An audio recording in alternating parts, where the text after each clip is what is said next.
Hi there everyone, Josiah here from Womp Rat Creations with another show and tell for you guys.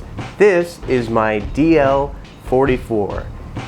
Now, let's start off with, there are many versions of the DL-44 from movie to movie, even scene to scene. There's variations in the scope, the actual layout of the Mauser. This is based on an actual handgun, a Mauser. And if you guys want a history lesson on the many incarnations of the DL-44, check out the RPF. I am not as exacting in my recreations. In fact, I don't really like to think of them as recreations so much as tributes. I'm not very exacting in my execution of things. And that goes into this. This is recognizable as a DL-44. All of you look at this and know this is the favorite sidearm of all of our favorite smuggler, Han Solo. But this doesn't replicate one of any exact model from any of the movies. This is a pretty bare bones basic answer to the DL-44. It is a Mauser with, obviously they added some greeblies to make it look a little different. They added some kind of heat sink up front and some other panels throughout, and then they added a scope coming off the side, and of course the probably most iconic part of this gun, the front end, this suppressor flash compensator thing. It's a good looking gun, but I just wanted to make it very clear this is not a replica prop of any one of the incarnations of this you've seen on the screen, but that's okay because it looks like a DL-44. You guys knew what it was. I know what it is. That's all that matters to me.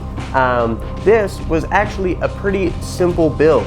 I 3D printed this in a couple different sections, put them all together for the most part. I put all of the middle section together, filled the seams with some spot putty, sanded it down, got a nice surface on this, and then painted it black. And then I obviously didn't attach the front end, the either hand grip or the scope. I don't know why I'm having problems with that word today, but I painted those separately and then attached them afterwards. So for the hand grips, I just put on a pretty basic coat of Tamiya brown and then gave it a couple washes to kind of dirty it up a little bit. For the front end, I used some silver leaf rub and buff. That stuff is pretty great, and then I dirtied that up a bit. Then for the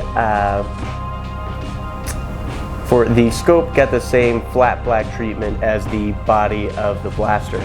But I wanted some variation between the scope and the body, and that came in with weathering.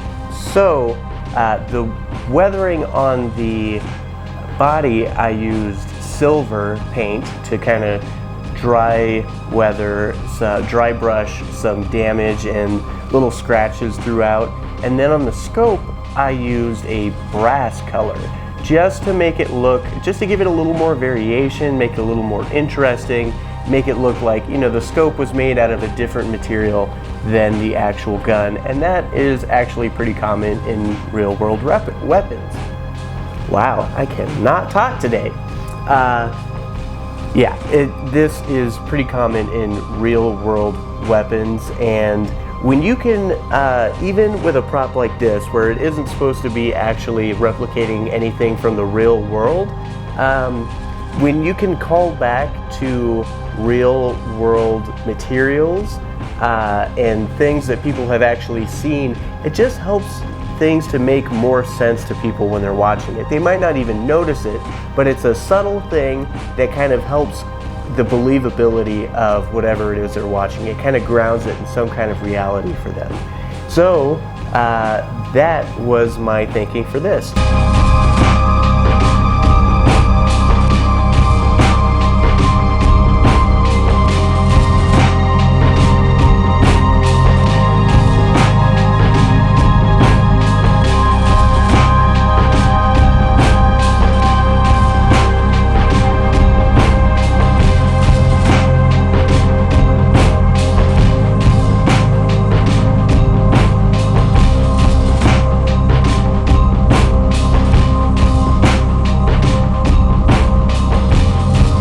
If you guys have any DL-44s that you've made, I would love to see them.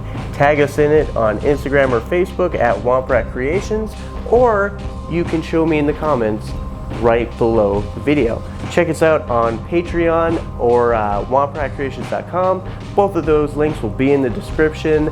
Thank you guys for all of your support as always. I hope you guys enjoyed this week's show and tell.